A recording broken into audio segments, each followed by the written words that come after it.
할렐루야. 오늘 하나님 말씀 사도행전 12장 18절부터 25절까지입니다.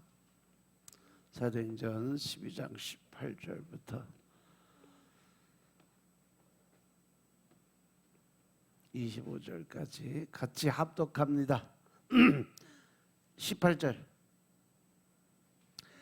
날이 새매 군사들은 베드로가 어떻게 되었는지 알지 못하여 적지 않게 소동하니 헤롯이 그를 찾아도 보지 못하매 파수꾼들을 신문하고 죽이라 명하니라. 헤롯이 유대를 떠나 가이사라로 내려가 거하니라. 헤롯이 두루와 사돈 사람들을 대단히 노여워하는 저희 지방이 왕국에서 나는 양식을 쓰는 고로 일심으로 그에게 나와 왕의 침소 맡은 신하 블라스도를 친하여 화목하기를 청한지라. 헤롯이 낫을 택하여 왕복을 입고 위에 앉아 백성을 효유하는데 백성들이 크게 부르되 이것은 신의 소리요 사람의 소리라 하거늘 헤롯이 영광을 하나님께로 돌리지 아니하는 고로 주의 사자가 곧 친히 충이 먹어 죽으니라. 하나님의 말씀은 흥왕하여 더하더라. 바나바와 사울이 부조의 일을 마치고 마가라 하는 요한을 데리고 예루살렘에서 돌아오니라. 아멘. 할렐루야. 이제 18절부터 19절 말씀을 보니까 이제 베드로를 찾는 장면이 나와요. 이 유대인들이 야고보를 죽이고 이제 이 유대인들이 야고보가 죽자 유대인들이 기뻐하는 모습을 보고 헤롯 왕이 마음을 바꿨어. 기독교인들을 죽이니까 사람들이 참 좋아하는구나. 그래, 그러면 그 예수를 따라다니던 수제자라고 하는 베드로도 잡아서 죽여야 되겠다. 그러면 더 큰 인기를 얻겠다라고 생각을 하고 이제 죽이려고 작정을 하는 장면이죠. 왜냐하면 유대교가 기독교로 인해서 점점 쇠퇴해지고 기독교는 점점 부흥을 하고 있었기 때문에 그래서 이제 베드로를 어떤 시험대로 올라서 체포를 하게 되는 거지. 그런데 그때가 마침 어째요? 무교절이었어요. 그래서 무교절 기간에는 사형을 시행할 수가 없어요. 바로 죽일 수가 없어. 무교절이 지나가야 돼. 베드로를 잡아서 옥에 가두고 무교절이 끝난 후에 이제 죽이려고 작정을 했어요. 그래서 결국 베드로는 감옥에 갇히게 됐죠. 바로 죽음의 위협 아래 있게 된 거예요. 하지만 베드로는 아직 죽을 때가 아닌가 봐. 베드로는 아직 그가 마지막 한 일이 뭐냐면 로마에 가서 복음을 전해야 되는 사명을 받았는데 그걸 아직 전하지 못해서 하나님께서 엄청난 일을 하세요. 그래서 베드로가 잡혀갔다는 소리를 듣고서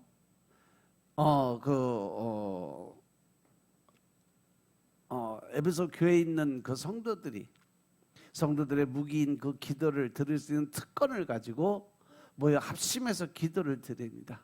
그랬더니 하나님께서 그들의 기도를 들으시고 응답을 하시는데 그들은 마가의 다락방에 모여서 베드로를 위해서 합심해서 기도를 드렸어요. 그들은 하나님께 베드로를 살려달라고 아주 간절하게 기도를 드렸어요. 하나님께서 베드로의 복음의 역사에 사용할 수 있도록 기도를 드려요.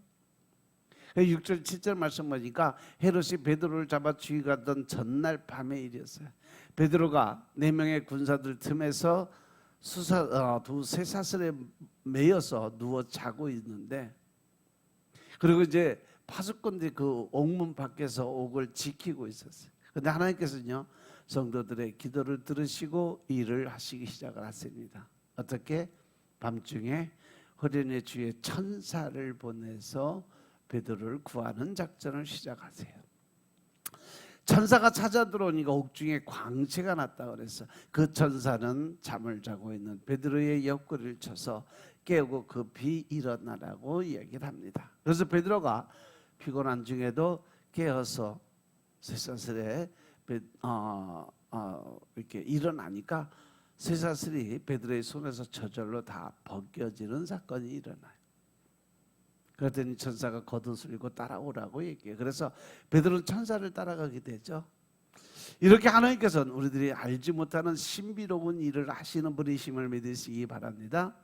우리들이 생각지도 못한 크고 놀라운 일들을 우리들 통해서 일하시는 분이 하나님이심을 믿으시기 바랍니다. 그래서 이제 베드로는 첫째와 둘째 밭을 지나 시내로 향하는 셋째 문에 이르게 돼요. 베드로가 세 번째 문에 이르자 문이 저절로 열렸다고 그랬어요. 베드로가 감옥을 나와서 한 거리를 지나고 난 후에 천사가 베드로를 떠나고 나니까 그때서야 베드로가 정신이 번쩍 들은 거죠. 아, 내가 이제 감옥에서 나온 게 현실이구나. 지금까지 내가 비몽사몽간에 이게 꿈인가 환상인가 알지 못했던 부분이 한순간 천사가 떠나고 혼자 있게 되니까 아, 이게 현실이었구나를 깨닫게 되죠. 하나님이 천사를 보내서 베드로를 헤롯의 손에서 건져내 주신 거죠. 이렇게 하나님은 지금도 천사를 보내주시고 또 우리를 돕는 사람들을 보내셔서 계속 우리의 삶들, 우리들의 삶들을 도와주시는 분이심을 믿으시기 바랍니다. 아멘. 이제 베드로는 자신이 감옥에서 나온 것이 현실임을 깨닫고 성도들이 모여있는 마가의 다락방을 찾아갑니다. 가서 보니까 여러 사람이 거기에 모여서 아직 베드로를 위해서 열심히 합심 기도를 드리고 있었어요. 하나님은 이렇게 모여서 합심으로 기도 드리는 그 기도를 들으시고 응답하시는 하나님이심을 믿으시기 바랍니다. 예수님이 말씀하셔서 두 사람이 예수님의 이름으로 합심해서 기도를 드리면 그 기도를 다 들어줄 거다 약속하신 하나님이심을 믿으시기 바랍니다. 그래서 베드로가 마가의 어머니 집인 마리아의 집에 가서 이제 문을 두드립니다. 그러니까 여자애가 누가 왔는지 확인하고 문을 열어주고 나왔다가 자기들이 모여서 지금까지 중보 기도를 드린 베드로의 음성이 들리니까 너무 기뻤어요. 그래서 그녀는 문 여는 것도 잊어먹고 기도드린 사람들한테 가서 베드로가 지금 저 바깥에 와 있다라고 얘기를 해요. 근데 베드로를 풀어달라고 살려달라고 기도하던 사람들이 이 여자애가 들어와서 하는 말을 듣고 너 미쳤냐 그런 거예요. 기도는 드리는데 그 속에 뭐가 없었어? 믿음이 없는 거죠. 그냥 들러리 신앙들이요. 남들이 하니까 따라가는 거지. 왜냐하면 그 상황이 베드로가 감옥에서 나올 수 있는 상황은 절대 아니라는 거죠. 그러니까 미쳤냐는 소리예요. 현실적으로 인간의 힘으로는 도저히 할 수 없는 일이 지금 일어났다는 거죠. 우리가 가지고 있는 이성을 초월하는 사건이에요. 하나님은 이러한 일을 이루시는 분이심을 믿으시기 바랍니다. 하나님 우리가 생각하지도 못하는 놀라운 일을 이루시는 분이심을 믿으시기 바랍니다. 그래서 여러분들이 힘들고 어려울 때 또 어떤 고난과 역경 안에 들어갔을 때 또 어려운 문제 난관에 봉착했을 때 여러분들의 힘으로 뭔가 하려고 노력하지 말라는 거예요. 일단은 하나님 앞에 엎드려서 하나님 앞에 그 방법을 구하고 하나님이 시키는 대로 순종하고 따라갈 때 모든 문제는 해결될 줄로 믿으시기 바랍니다. 아멘. 그 성도들은 베드로가 나오도록 기도는 드리고 있었지만 정말 베드로가 나오니까 그걸 믿지 못했던 거예요. 그러니까 여자아이는 점점 더 힘있게 얘기를 합니다. 내가 분명히 베드로의 음성을 들었고 베드로 그 선생님이 여기 바깥에 나와 있다, 밖에 있다, 내 말이 진짜다 하고 거듭 강조해서 이야기를 하죠. 내가 분명히 두 귀로 똑똑히 베드로의 음성을 들었다라고 얘기를 하죠. 그랬는데도 성도들은 믿지 못하고 그런 베드로가 아니라 베드로의 천사가 왔을 것이라고 얘기를 해요. 이 말은 베드로의 혼이 왔다, 죽어서 그 혼이 온 거다. 즉 다시 말해서 뭐예요? 귀신이 온 거다라고 이야기를 하고 있는 거지. 그것까지 안 믿어. 이렇게 우왕좌왕할 때 베드로가 여자아이가 나왔다가 들어갔는데 아무도 나오지 않으니까 계속 문을 두들겼어요. 그랬더니 그때서야 사람들이 나와서 문을 열어주고 베드로가 온 것을 확인하고 깜짝 놀랐죠. 그렇게 베드로는 들어가서 지금까지 이를 간증을 해줍니다. 자기가 어떻게 그 감옥에서 나오게 됐고 하나님이 자기를 어떻게 도와줬는가에 대해서 설명을 해줬어요. 주님께서 자기를 오게해서 이끌어 나오게 했던 일을 설명을 해줬어요. 간증을 하고. 그리고 주의 형제 야고보와 다른 사도들에게 이 말을 전하게 하라고 이야기를 합니다. 이제 날이 새서 군인들은 베드로를 끌어내서 죽이려고 작정을 하고 이제 감옥소에 갑니다. 그런데 베드로는 사라지고 어떻게든지 알 수 없게 흔적 없이 사라져 버렸어요. 그것으로 인해서 군인들이 적지 않게 소동이 났다고 했어요. 그 사건을 보고 들은 헤롯이 베드로를 찾아와라 하는데도 못 찾으니까 화를 참지 못하고 파수꾼들을 신문하고 죽여버리라고 명령을 하게 돼요. 왜냐하면 베드로를 죽임으로 해서 더 많은 유대 사람들에게 자기의 어떤 신임을 얻기 위해서 도구로 삼았는데 그게 없어진 거잖아. 그러니까 화가 난 거예요. 그리고 이제 그것으로 인해서 20절부터 25절까지 뭐냐? 바로 헤롯의 죽음에 관한 이야기를 하세요. 헤롯은 사도 야고보를 죽였어요. 그리고 베드로도 죽이려고 하다가 실패했어요. 더군다나 그가 하나님의 위치에서 하나님의 영광을 도적질한 사람이 되어버렸어요. 하나님이 이러한 헤롯을 심판하심으로 사도들을 보호하기 시작을 하셨죠. 하나님의 영광을 위해서 친히 싸워주셨다는 거죠. 20절에 보니까 헤롯이 들어와 사돈 사람들에서 아주 상당히 안 좋게 보고 감정을 가지고 있었어요. 왜냐하면 들어와 시돈의 사람들이 헤롯의 왕국에서 나는 양식을 먹고 살았기 때문에 그래요. 그래서 유대와 두로와 사돈의 시돈의 관계가 아주 안 좋았어요. 두로와 시돈 지방의 사람들은 이스라엘 왕국에서 나는 양식을 먹고 살아야 되기 때문에 어떻게든지 이 헤롯 왕하고 또 유대와 외교 관계를 맺고 그 회복하고 살아가려고 열심히 노력을 했어요. 그래서 그들이 한 마음으로 헤롯을 찾아와서 왕의 침소 맡은 블라스도를 설득해서 헤롯과 어떻게 좀 이렇게 잘 되게 친하게 좀 다리 좀 놔달라 이렇게 부탁을 하게 되죠. 그래서 21절 22절에 보면 헤롯이 이제 어느 날 갑자기 왕의 관복을 정장을 차리고 그 사람들 모이는 단상에 올라가게 되죠. 거기 가서 연설을 해요. 두로와 시돈의 요구를 들어주고 그들과 화목하고자 하는 연설, 즉 그들을 이제 우리가 다 품어주자, 그들에게 이제 나누어주고 베풀어주고 그러면서 서로 협력하면서 삶을 살아가자라는 얘기예요. 그 연설을 들은 헤롯 백성들 또 두로와 시돈 사람들은 중심으로 해서 거기에 모이던 백성들과 또 그 모든 사람들이 함께 소리를 지르는데 뭐라고? 헤롯의 소리가 신의 소리고 사람의 소리가 아니다. 저렇게 마음이 선할 수가 없다. 하나님 같은 사람이다 라고 이야기를 해요. 그래서 그들은 헤롯에게 최고의 아부를 했던 거죠. 아부는 결국 자신들의 이익을 얻고자 하는 것이에요. 역사가들에 의하면 헤롯은 온통 은으로 장식된 옷을 입고 나와서 연설을 했다라고 기록이 되어 있어요. 그때 두로와 시돈 사람들이 이제부터 당신을 신으로 섬기겠나라고 아첨을 하니까 헤롯은 그 신성모독적인 말을 모른 채 하고 유대인들로부터 반감을 샀다 그래요. 하나님의 율법을 사랑한다고 기독교회까지 핍박한 헤롯 신앙은 거짓임이 드러난 셈이죠.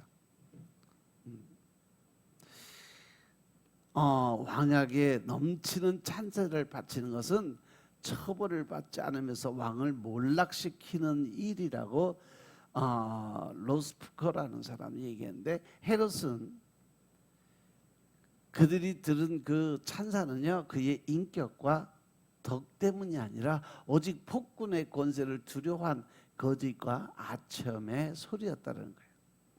23절에 보면 헤롯이 영광을 하나님께로 돌리지 아니하므로 주의 사자가 친히 벌레에 먹혀 죽으니라, 이렇게 기록이 되어 있어요. 헤롯은 자신이 신이라고 할 때 나는 신이 아니라고 하고 옷을 찢으며 회개의 기도를 드렸어야 돼요.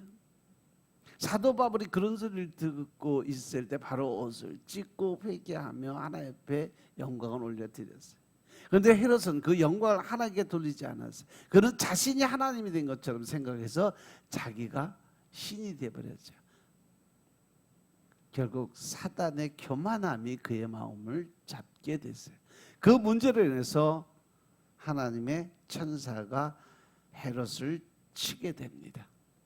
그것도 수많은 벌레들을 풀어서 그를 뜯어먹게 했던 거죠. 그렇게 헤롯은 벌레에게 먹혀 죽었다라고 기록이 되어 있어요.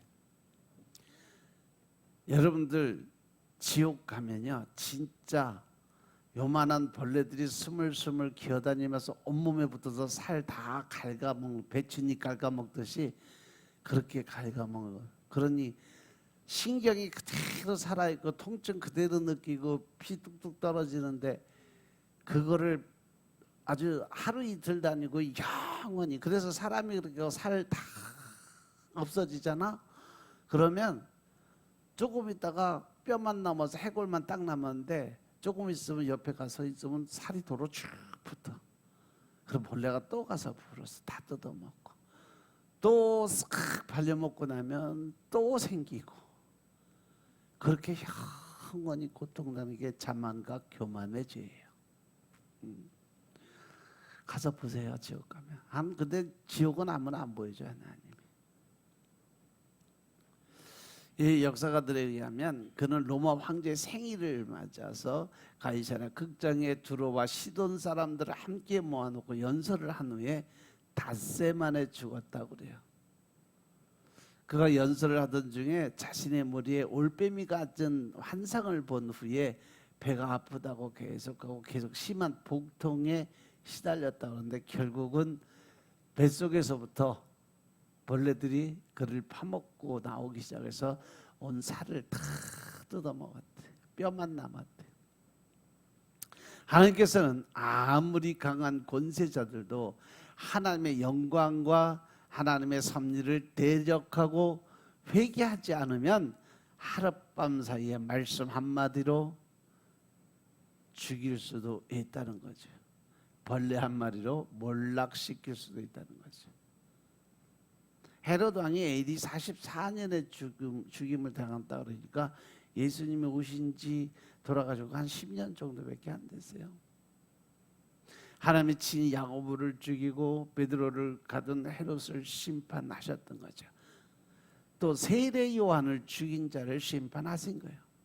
여기 24절에 보면 하나님의 말씀은 흥하여 더하더라. 성도들의 기도를 통해서 하나님은 베드로를 구원하셨고 교회를 핍박하는 헤롯을 심판하셨어요. 그러자 하나님의 말씀이 더욱 흥왕하여 갔다. 그래서 결국 야고보 사도의 순교와 베드로 사도의 고난을 일으킨 헤롯 아그리파 1세의 죽음은 교회의 성장과 성도들의 열정을 더할 수 있는 기회, 즉 기폭제가 됐다는 것이죠. 하나님의 말씀은 살아있고 운동력이 있음을 믿으시기 바랍니다. 하나님의 말씀은 어느 것 세상의 어떤 지식으로도 매이지가 않아요. 그렇게 기도드릴 때 하나님의 말씀이 살아 움직인다는 사실 명심하시기 바랍니다. 하나님의 말씀은 흥하여 더욱 줄기차게 퍼져 나갑니다. 마지막 25절에 보면 바나바와 사울이 부조하는 일을 마치고 마가라 하는 요한을 데리고 예루살렘에서 돌아오니라. 바나바와 바울은 안디옥에서 세계 선교를 힘있게 전파를 하고 있었어요. 바나바와 사울이 부조하는 일로 예루살렘에 다녀 안디옥으로 다시 돌아왔던 거죠. 그들은 예루살렘에서 마가라고 하는 요한을 데리고 왔어. 그는 바나바의 조카예요. 바나바는 사울을 데리고 온 후에 이 생질인 마가를 다시 발탁을 했어요. 이 바나바에는 특별한 은사가 있는데 사람 보는 눈이 있어요. 그 사람의 심령을 꿰뚫어 볼 수 있는. 그래서 그가 옳은 사람, 선한 사람들을 골라서 훈련시키고 교육시키는 그런 사람이에요. 그래서 하나님의 종으로 많이 만들어놨어요. 마가는 후에 베드로의 제자가 되고 마가복음을 저술하는 저자가 됐죠.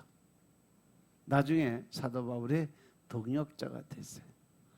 이후부터는 이제 13장부터는 예루살렘 교회가 중심이 되다가 이제 13장부터는 안디옥 교회가 중심이 돼서 이제 바울의 전도 여행으로 시작을 해서 하나님의 성령의 일하심이 이제 계속 이야기가 되는데 그런 내일 다시 하겠습니다. 기도드리겠습니다. 아버지 하나님 감사드립니다.